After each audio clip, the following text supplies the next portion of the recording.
my name is Dévi and welcome to Book Connoisseur. Wow!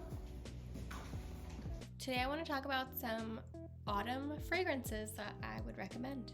Okay, let's just dive straight in. The first is Vanille from my Njie. Now this is a beautiful deep woody vanilla. There's a little bit of cardamom in here, which gives it a beautiful spiciness, but I just think this is such a stunning fragrance, and it's really got that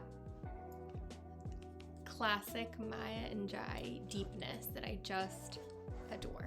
Whiskey 1969 from Thin Wild Mercury. There's cardamom and nutmeg in here, and what's surprising to me is there's a note of raspberry. I think the raspberry gives this a really interesting brightness to contrast the warmth of the spices. There's also a very cedarwood, amber, bourbon-y dry down, which I just love. I mean, this is stunning. In contrast to Japanese whiskey by Denam, which smells so photorealistic of whiskey, this is a little bit warmer, a little bit more wearable, I think. It's really pretty and cozy. Next we have Mithai from Peosym. This is based on an Indian cashew sweet. It's almost like a fudgy dessert that you would get, but this is not too sweet at all. There's a little bit of vanilla in here, there's cardamom, there's rose, there's some black tea and bergamot. It's just stunning. If you can get your nose on this, I highly recommend you do. Next is Warm Bulb from Clue. Yes, I said bulb. This is supposed to smell like a dusty old bulb that's been left on in a room.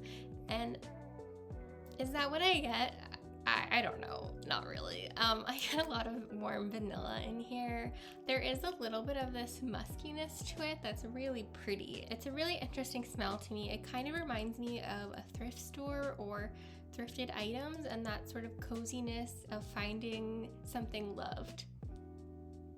Next is Synchrony from Björk and Berries. This is another just really beautiful, spicy fragrance. There's cinnamon and ginger and cardamom in here, which just gives it this really classic, spicy autumn vibe.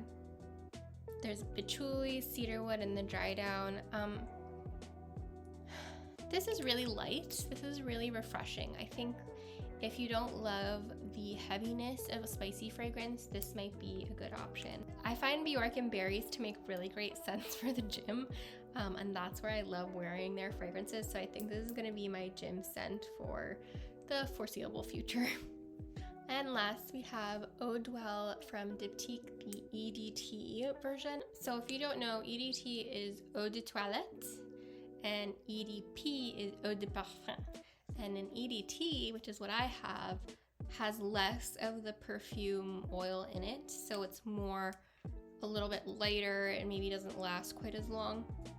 I like that. I learned recently that they smell a little different. The EDT version is a little bit more greener, which I love. There's a juniper note in here that's stunning. There's a lot of vanilla and spices. Of course, this is based on the spice trade, specifically of vanilla, so it sort of takes you on the journey from Madagascar or wherever the vanilla is harvested. It's just really, really pretty. I love this one. All right, these are all of my fall fragrance recommendations. Let me know in the comments what your favorite fall scent is. I'd love to know. Fall scents are my absolute favorite, and I cannot wait for the cooler weather. I'll be back soon with another video. Bye.